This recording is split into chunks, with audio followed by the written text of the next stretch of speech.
Go ahead and get kicked off. I'm Warren Abear, and I am in Louisiana. Had the good fortune of being in the Robert Wood Johnson Foundation's Executive Nurse Fellows Program in the 2006 cohort. And, uh, and Dr. Cinda Rushton was a colleague of mine, and we got to be very good friends as the only two ENFPs on Myers-Briggs in that cohort. Some of you might be new to Nurse Trust.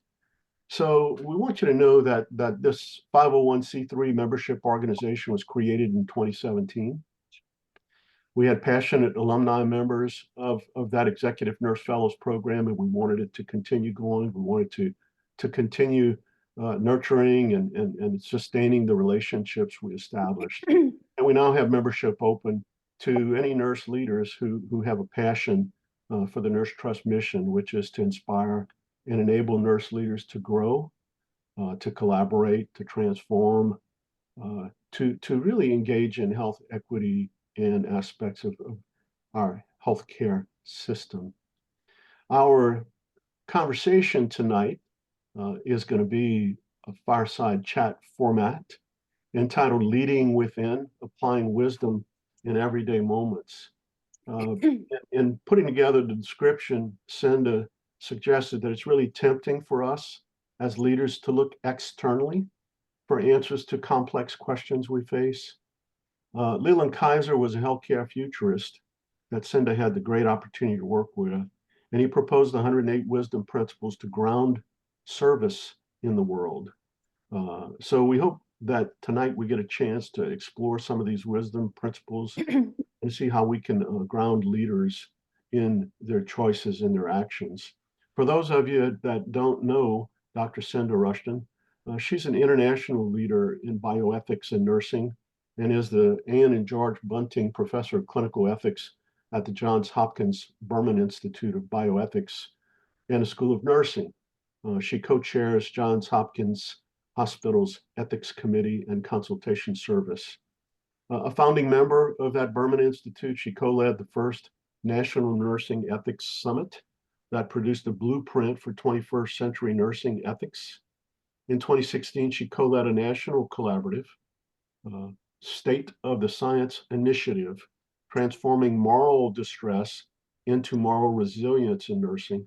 And she co-chaired the ANA's professional issues panel that created a call to action, exploring moral resilience toward a culture of ethical practice.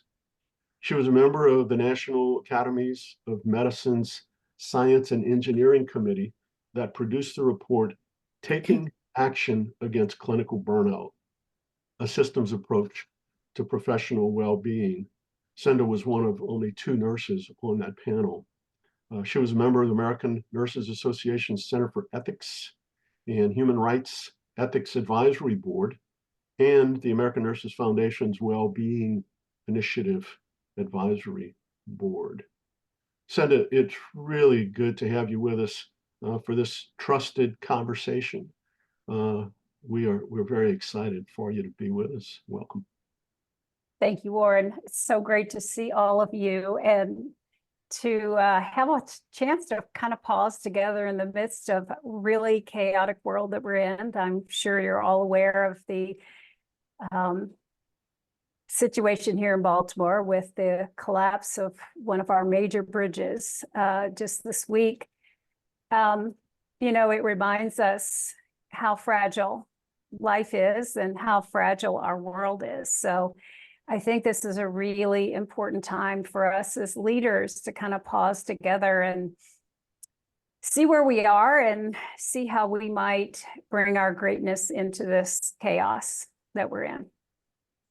So Warren mentioned Leland Kaiser, and I know Marilyn Chow is here, and Marilyn may not remember my circuitous journey in RWJ as a fellow, but I had the incredible opportunity of having Leland Kaiser as my mentor as a fellow. And when we were all asked to identify who we wanted as our mentor, I went to some of my close colleagues and I said, who would you recommend? as a person that would be a really good mentor for me. And several people mentioned Leland Kaiser. And I went, oh, no, there's no way. There's just no way that'll happen. I had never met him. I knew of his work. But I reached out. And to my just complete delight and surprise, he said yes. And so he became my mentor during my RWJ fellowship. That was the beginning of quite an interesting journey because, as many of you will remember, we had to create our leadership development plan. And at that time, everybody was being encouraged to go to Harvard to take those business schools programs. And I was like, no, I'm not doing that.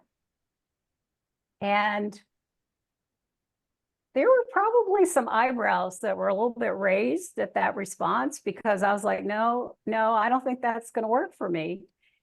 And the reason I knew it wasn't going to work for me is I really believed that the way for me to be the best leader I could be was to be most fully who I am. And so to be able to be with Leland was the exact right combination, because what I ended up doing as my leadership development plan was to attend the Two Worlds Wisdom School.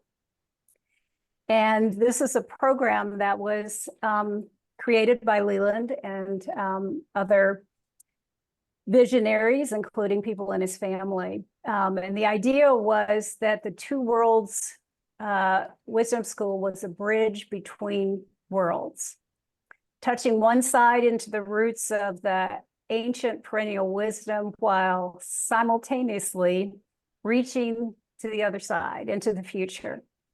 And in many ways, it was a convergence between spiritual and scientific spheres, because it includes both an intuitive and an analytical path. And that fit perfectly for me because that's kind of where I live all the time. Those of you who know me know I'm not a great, I don't fit a great mold for most people. But what I really appreciated about it was the idea that there's power in possibility in these intersections. And to be able to bring together these, what seemed like oppositional perspectives together, was where really there was a lot of wisdom. And so it seemed like for me, that was going to be the place where I was going to have my biggest growth edge. And it turned out that that was absolutely true. It challenged me in ways that have catapulted me in directions I wouldn't have ever predicted. So in that Two Worlds Wisdom School, Leland collected 108 wisdom principles. And these are wisdom principles that are derived from many, many different wisdom traditions. And each of them are really meant as a way for, I'm putting the link in the chat to their website if you're interested. But these wisdom principles really are timeless. They are principles that we can use to face many different kinds of problems. And if you look around right now, I think many of us are struggling to be connected to something beyond the chaos that we're in, the mind that is overwhelmed and probably feeling somewhat powerless as we try to face these complex issues. So Warren, I don't know if there's anything you want me to say more about that. I have a few I want to share in a minute. Lucinda, the thing that occurs to me is that for each and every one of us, as we're going through our work day, our day with our family, as we're watching all of the things happening in the news, and thanks you for bringing up the bridge disaster there in Baltimore. We certainly, for any of you that are there in Baltimore, like Cinda is, we have you in that community held close to our hearts. The tendency that we have when we are in the midst of our busyness is we sort of miss some of the nudgings that would normally happen if we're in a whole and healthy place. So my sense of your experience with Leland Kaiser and the Two Worlds Wisdom School and some of the wisdom principles is that it gives you an opportunity to be in a healthier space from a standpoint of your emotional well-being. And certainly that's something that a place we need to be for our patients and for our colleagues. Yeah, for sure. What I know about leaders is we tend to be looking at who we're serving a lot more than we are looking at our own well-being. And I think one of the benefits of these wisdom principles is they give us a chance to pause and to reflect and to see what else can emerge besides all the panic and the anxiety and fear that's around us. So tell us So about the yeah, wisdom principles. You had a couple you were going to well, I there's 108, so obviously I can't share all of those, but I picked a few that really seemed to stand out for me just right now. And the first one is the law of inner knowing. And it states, all things you seek to know are already within you. So I want you just to pause on that idea for a second. And Warren mentioned it in the beginning, especially under stress, how quickly we look externally for answers. And if there's one thing I learned again and again in my experience with Leland and the Two Worlds Wisdom School is if we can find a way to still ourselves, the answers are already there. And we just have to create space for them to be made visible to us. And that means we have to kind of put down a lot of the chaos that's around us and allow ourselves to really ask the deeper question of what will serve here, what is really at stake. And so that idea of resilience, which is very much a part of our work, and moral resilience, being able to be whole with integrity in the midst of adversity, is kind of acknowledging that we are already resilient, that we are not deficient, we are sufficient. We may be in situations that have completely exhausted and depleted our capacities, but it's not a failure on our part. Anything you want to say about that, Warren? You want me to? all things you seek to know are already within you. I love the poetry of David White, and one of his poems is entitled Santiago, and it talks about the path. And toward the end, it indicates that when you're nearing the end and you're expecting to see all of these gilded roofs and all of the extraordinary things you were expecting to find on your adventure, and you found that you were always where you started, which is where you needed to be. So that poem comes to mind with that statement. All things you seek to know are already within you. That's great wisdom. Yeah. So the next one that I thought might be helpful, and of course, you teach what you have to learn yourself. So there's no surprise there. The law of acceptance. What you do not fully accept, you cannot change. What you do not fully accept, you cannot change. That one is one I have had to learn over and over and over again, because there are so many things that seem absolutely wrong and hard to imagine accepting. And yet, when you really think about what acceptance means, accepting something doesn't mean you agree with it. Accepting that this is the reality that we're in means that we are seeing things clear-eyed. This is how it is right now. And so when we can be in that kind of a relationship with a situation and think about how much energy I've done this so many times, railing against what I don't want to do, or I think I shouldn't do, or somebody else shouldn't do. And it's exhausting. It's really exhausting. So I just offer that one for us in a world where there are so many things that are absolutely unacceptable. And yet, the place to begin is to accept that this is how it is right now.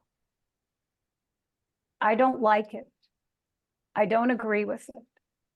And yet, this is it.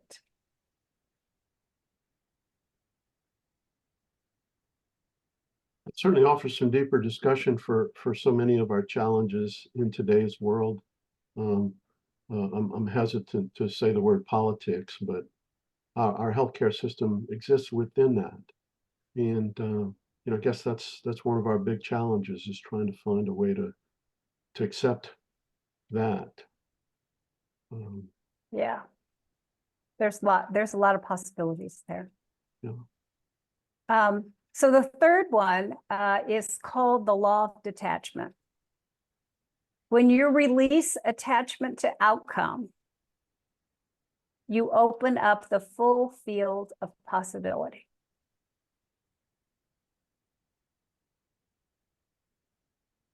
So when you think about not being attached to outcome, some of you are probably going, but wait, I'm responsible for outcomes. I have to produce outcomes. How can I not be attached to them? Notice what the mind starts doing. Wow, oh no, we're going to argue with that right away. The point of detachment is not that we are not going to produce outcomes, but to consider when we are striving for a particular outcome, we can hold on so tight to that one outcome that we miss a whole bunch of other possibilities. And so part of this is noticing, when am I putting forth more effort? When am I really striving to such a degree that I'm actually hurting myself or someone else in the process? And how might I loosen the grip of that to some degree to see what else might serve? And part of that process is being able to create enough space to be humble and courageously curious, to find out what else might be true. What else might be possible? What am I not seeing that is a possibility here? So, Humble and courageously curious. Humble and courageously curious. A couple of the groups I'm in speak of the importance of us suspending certainty, suspending certainty and embracing curiosity. So, I think of myself as a nursing student and a brand new nurse, and how important certainty was for me. I really felt like I needed to know everything. And God forbid if I didn't know something and one of my colleagues found out about it. I was in a conversation with someone a few days ago related to the development of our professional identity. And this colleague talked about the fact that in the program that they have, it's actually Betty Nelson, who was one of our folks. They did a residency program for graduate nurses that are coming in who want to work in end-of-life care or home health or palliative care in the home. And in that residency program, it is a must that they regularly talk about the things that they do not know, or if they run into a situation with a patient. And if they don't bring those things up, then it's actually a ding against them in the residency program. So I think that, this law of detachment, when we release the attachment to outcomes, but I love the need for us to be courageously curious. Thank you for that.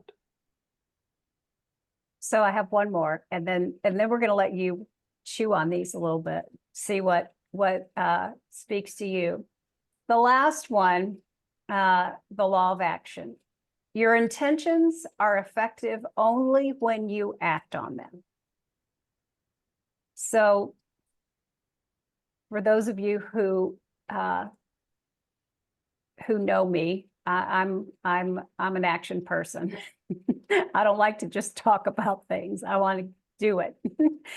But what's important about this particular law is to get really clear about what your intentions are. What is it that you want to bring about? What is it that you are offering? What is it that you can contribute? And how can you skillfully take action based on a real discernment process of considering what will serve, not what you want or what your ego needs, but what will actually serve the situation. So moving from intention, values guide intention, and intention drives action. So being clear about what our values are, what our intentions are, and how does our action align with that. So I've given you a lot to think about. And what we're going to invite you to do is you have all these principles in the chat now, and I'm going to add a few questions for the breakouts for you to ponder with each other about. And as you go into your breakout rooms, please introduce yourselves. Maybe share why you're here tonight. And then if there's one of these three questions that speaks to you that you'd like to speak about, make sure that we make room for everyone to be heard in this period of time, that we listen wholeheartedly, that we really maintain confidentiality. We're not going to be recording what's going on in those breakout rooms, but to really be respectful of each other's privacy and not share anything that that person would not give permission for. So here's the three questions. When faced with a challenge, what inner resources do you draw on as a leader? How might you apply one of the wisdom principles that I highlighted as a leader? And what's one pearl you have learned leading from the inside out? So those be in the chat. Choose whichever one or make up your own. Totally up to you. And we'll give you about 20 minutes, right, Tracy? 20, whatever. Kristen, your prompts, Cinda, your prompts really got some lively conversation going. Thank you for those prompts. We'll offer anybody, if there's something that bubbled up for you in your conversation. This is where we sort of harvest the conversations that have the opportunity to be deeper because we're in a more intimate conversation. So just open the floor and encourage one of you to jump in and get us started. Say in our group, at least towards the end, we started talking about wanting to dictate or align the process in the way that we think is best suited, and sitting back and trusting the process, and how at times that can be harder when we see a better future and we want to just go straight there. But that the other sense of that is nurses are really good at listening. And so we catch a lot of the underpinning tones and maybe the feelings within a setting, whether that is direct patient care or within other environments, that we hone in on pretty quickly too. And we felt like that was a real benefit. Thank you, Kristen. So I had the honor of chatting with Marilyn. So her video and her audio works in the small breakout rooms, but not in this room. So she does send her greetings to everyone. But we were talking about just, you know, that notion of the law of detachment, that when you let go, we're always like focused on what the outcome is.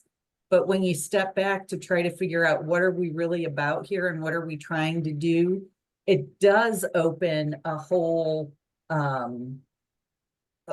cadre of possibilities. And one of the things that we're doing, I'm at the University of Colorado College of Nursing, is we've embarked on an initiative called the Culture of Us, to create a culture of belonging. And you know, just like Kristen described, you know, we were kind of outlining the steps to get there and realize pretty quickly it's got to be a much more organic process. We don't know what it's really going to look like at the end, but it's this whole process of engagement. Right now we're in a values clarification process, and it's just fascinating to hear what people have to say and how they want kind of the culture to morph at our college. So it's been a lot of fun. Amy, I love that. You know, it's the I don't know. You know, and it's like, what do you mean you don't know? We don't know. And it's such a, in a way, it's kind of relief. You know, the discovery learning part of it is that we don't have to know. We're going to create it together, and that's a whole different way of kind of being in the world when we've been in these very rigid processes a lot. So thank you for that.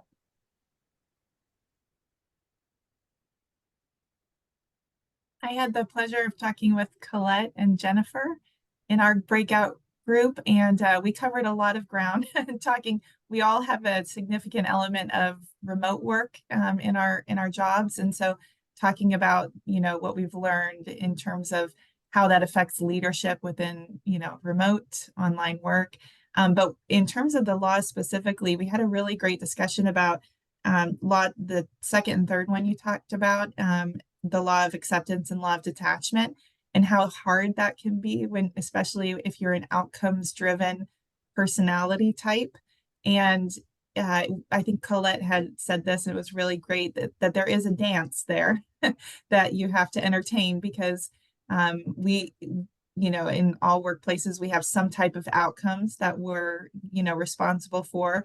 And especially if you're in a building phase, you know, you're kind of you're building from the ground up a program, or, you know, anything that you're working on, you're responsible to boards and to stakeholders and students, et cetera.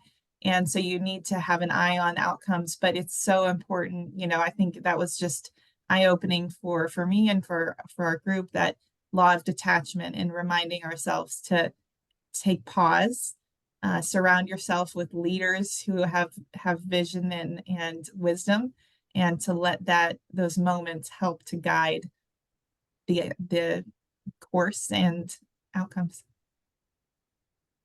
Thank you, Sarah. Beautiful. Jennifer, Colette, y'all want to add anything to that? Gee, I hope it wasn't me. I mentioned Jennifer's name and she disappeared. There she is. Oh, Jennifer. It was a different Jennifer. Oh, okay.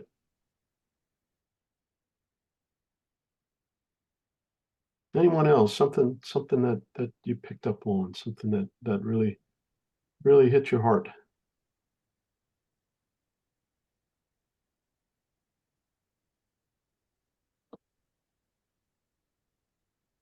And Sarah, Oh, I'm sorry. I go ahead, have to Mary say Jo. how I was reflecting, we were reflecting in our group how hard those three principles are.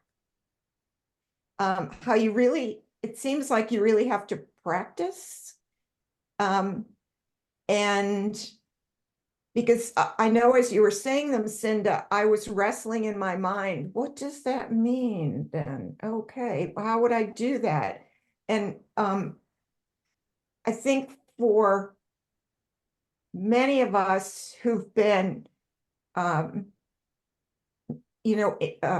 healthcare providers or nurses for a while, we have our routine. And it's really so important to step back and say, am I getting the most from this situation? Am I listening the way that I should be listening? I was sharing with them, I found a coaster recently that absolutely spoke to me. It said, I had my patients tested and it's negative. And Mhm. when I told my family, they said, well, we knew that already. And I thought, well, yeah, but I don't know that I practice that or understand that when I'm in a particular situation, that I need to not jump to let's solve this because my patience is really tested, but to step back and say, what's going on here? Thank you, Mary Jo. Mary Joan, makes me think about,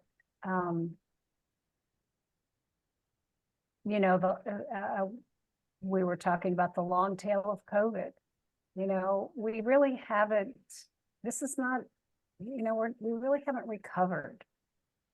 And our capacity to navigate uncertainty and frustration and in a context of sort of a constant onslaught of challenges doesn't give us very much bandwidth, when something happens. And I think part of what has been the outcome of that is our empathy and our ability to listen has really been eroded. It's hard when you're exhausted and when, you've just had this constant, barrage of challenges. It's hard to keep connected to that part of ourselves. So I think we're all in that space. So Thank you, Cinda. We got about 20 minutes, so we still have time for a couple more folks to share if you feel nudged in that direction. We also recognize that not everybody is the off the charts extrovert. So if you choose to share something in the chat, that's perfectly fine too. That way we can sort of harvest, even for those of you that might not feel comfortable sharing.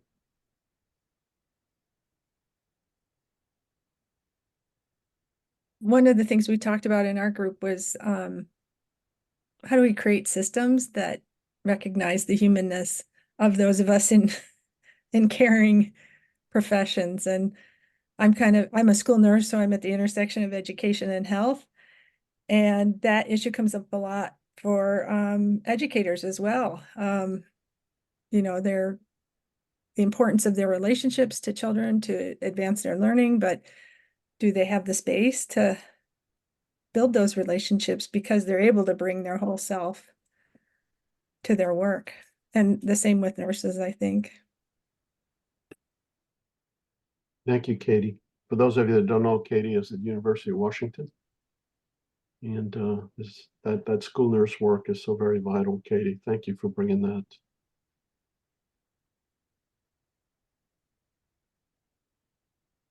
So Warren, I wonder if we might, in our last few little bits here, have everybody just share one thing you'll take away from tonight. Yeah, if I can add to that, Kristen, a gift that you got, and maybe a commitment that you'll take away. Cinda, one of your pieces talked about action. the need to take action. So to have both those two, you know, what was a gift for you, and what's some action that you might be willing to take away from this?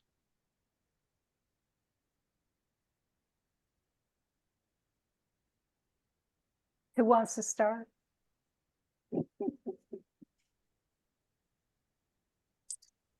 I'll start. So I think the gift is just learning about this two worlds, 108 wisdom laws. I didn't even know it was out there. So thank you for sharing that. That's a real gift.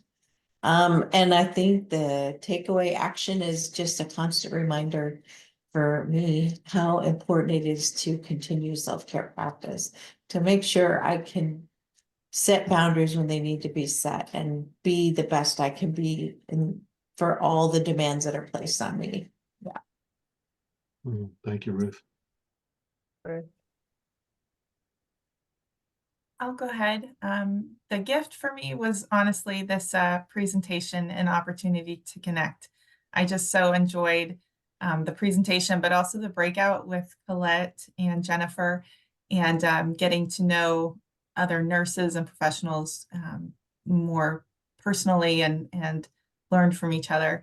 And the takeaway for me, I think I already kind of mentioned this, but that law of detachment, and, you know, a commitment to not be so outcomes focused that I forget to read the room, so to speak, and take time and to listen to the value of others, because I have great nurses and leaders professionally in my life. And so I want to make sure that I'm listening to them and taking the opportunity to self-reflect and not drive so hard towards that goal that I miss those opportunities. Love that, Sarah. It's great. I'll go. You know, for me, the gift is listening and sharing. Listening to your presentation, Cinda, and reflecting on it, on how it does or does not relate to how I act. And then trying to understand how to be better or be different. My commitment is to show more patience, be more patient, and to step back and listen more. Beautiful. I think So Marilyn wants me to share something that we discussed. So I will say my gift was having time with Marilyn, which was absolutely amazing.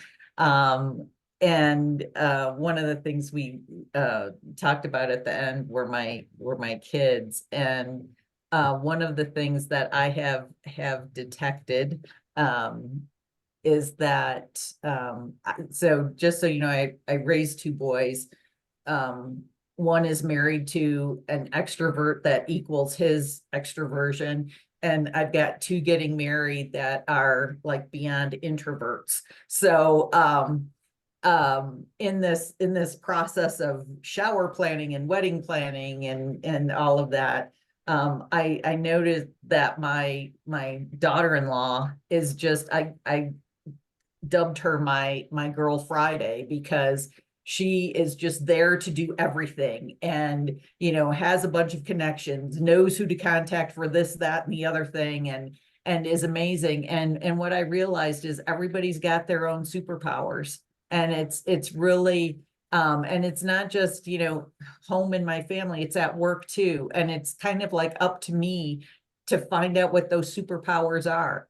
And, you know, once again, to come to relationships in a strengths-based focus, so that, you know, everyone belongs and is able to share their special gifts and their superpowers with everyone else. So, and that's part of my commitment too, is, you know, learning about others and finding out what their superpowers are. fabulous. Thank you. I'll go ahead and share. So my gift was definitely the 108 wisdom laws. I'm excited to read through those. And then the wisdom that I received in my breakout rooms. My takeaway is probably part of that wisdom that was bestowed on me in the breakout room about looking at what's important for me and what's going to help me in my professional growth. And that includes setting boundaries and you know, deciding what's best for my path. Beautiful. Thank Thank you, Jennifer. I'll go ahead.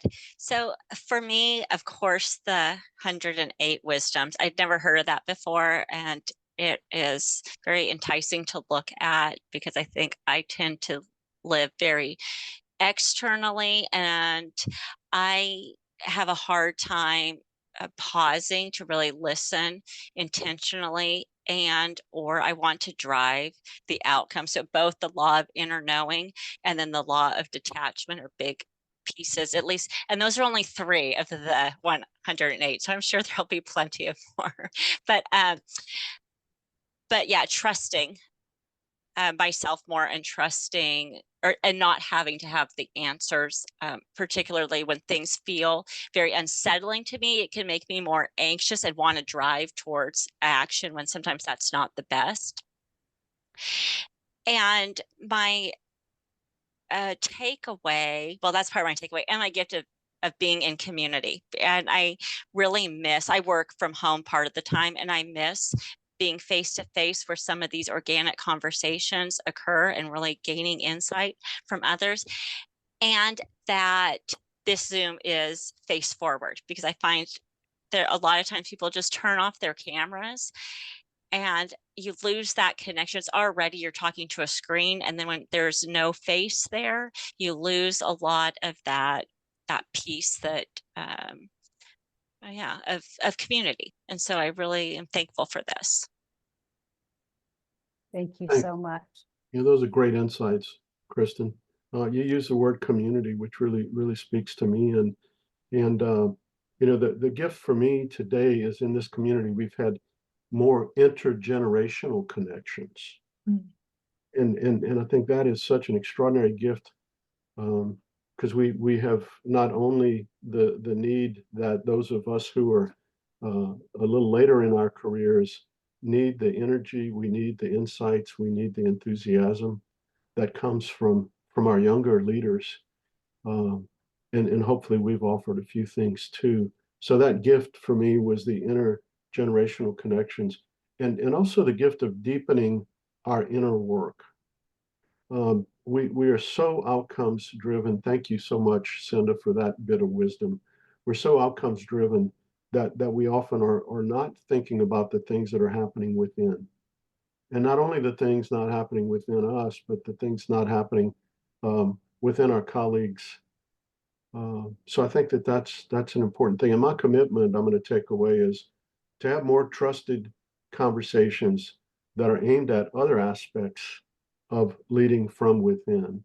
You know, I think that's been a really unique experience with the Executive Nurse Fellows Program and now with Nurse Trust, is that we're having more conversations about leading from within than any of the other organizations I'm involved with. Anybody want to add anything else? We're getting down to about 10 minutes. Well, I'm jump just going in. to say, oh, go ahead. No, Katie, go ahead. Well, I'll be quick. I really appreciate the validation of the law of detachment, because I, like many of you, it sounds like we're very outcomes driven. Mhm. And as I've gotten older, I recognize that I don't know it all, and I'm not in charge of it all, and it's okay.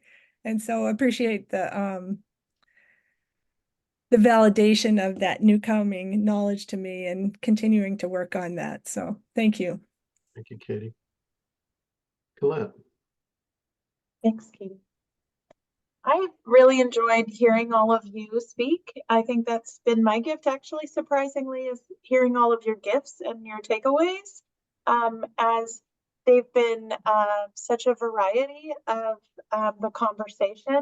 I've really enjoyed each of the different lenses that you all have. So thank you for that. And I'm very interested to figure out how to deepen this conversation and help support my organization, step into this and use this information to lead. Each of our nurses are leaders and they touch many lives every day. And I'd love to empower them with this information. I'd love to step into that,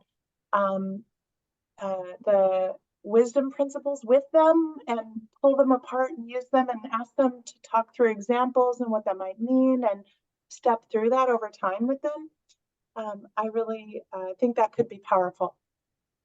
Thanks. You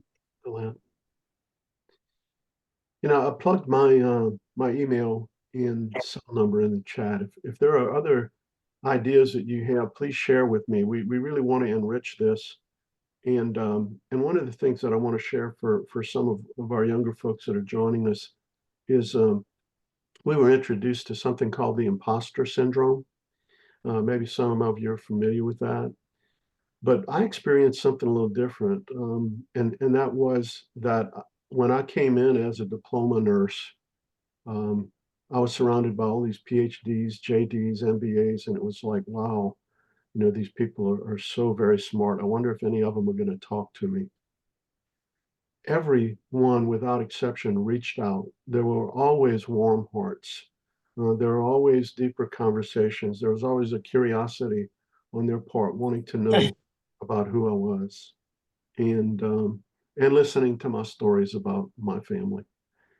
So I think that, you know, I would encourage those of you that are coming into Nurse Trust, some of you are new fellows, is to recognize that we are coming to this place with open arms and open hearts and just want to welcome you. Cinda, I want to, you know, before I go back to you as we wrap up, this book is entitled The Spirit for Greatness, and it was a book authored by Dr. Leland Kaiser and Stephen Byram. Spirit for Greatness, the Spiritual Dimensions of Organizations and Their Leadership. Spirit for Greatness, the Spiritual Dimensions of Organizations and Their Leadership. And what I'm going to do to follow up is Tracy has a list of everybody that registered, so I'll send a link to that book and also a link to some of the other things that Cinda has authored. And Cinda, I'll go back over to you to give us some closing words, if you like. Well, this has been always enriching and in a way hopeful, you know, when we can come together and be humans and not our identities and our roles, but just be humans.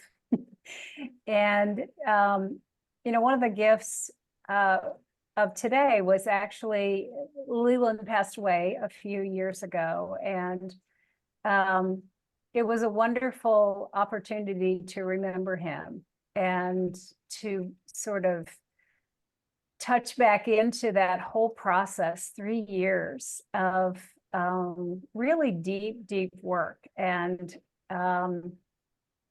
so grateful that I had the chance to do that, and that Marilyn, if you're still listening, that I was given the space to color outside the lines, because I was definitely an outside of the line person in the group. But I just feel so blessed that I had that opportunity. And the other thing to whoever talked about it, maybe it was Mary Joan, the practice part of it.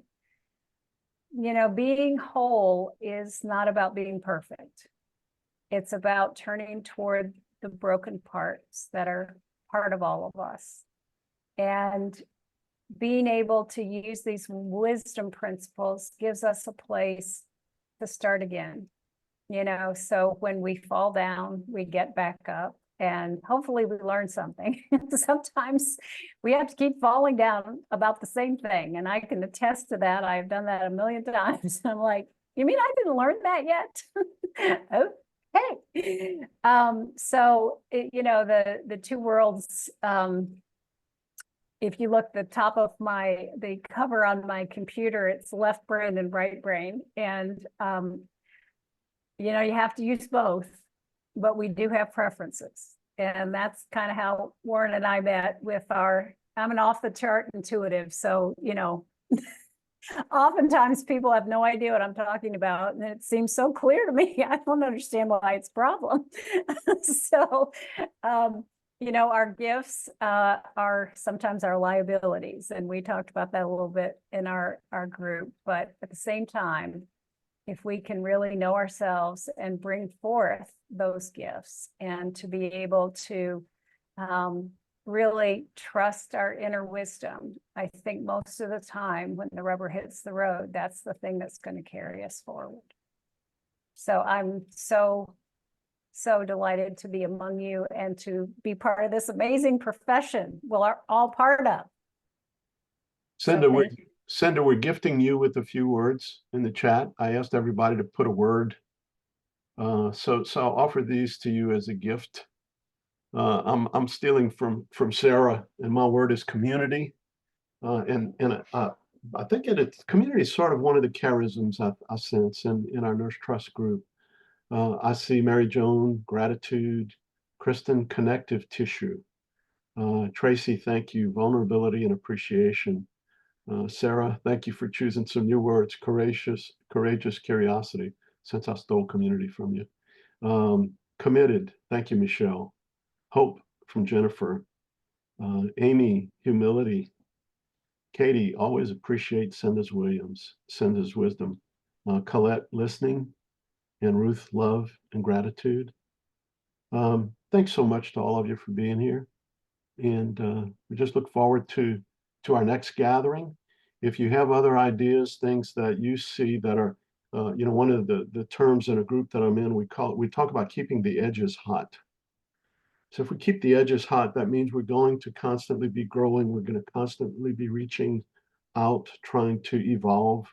So if you've got some ideas related to some future conversations, trusted conversations that would help us to keep the edges hot in our trusted conversations, please let us know. Thanks so much to all of you for being here. I hope the rest of you have a great evening. Marilyn, thanks for joining us. I see you put in appreciation of each person's wisdom. Thank you, Marilyn. Marilyn, we appreciate you. Amen, amen, amen.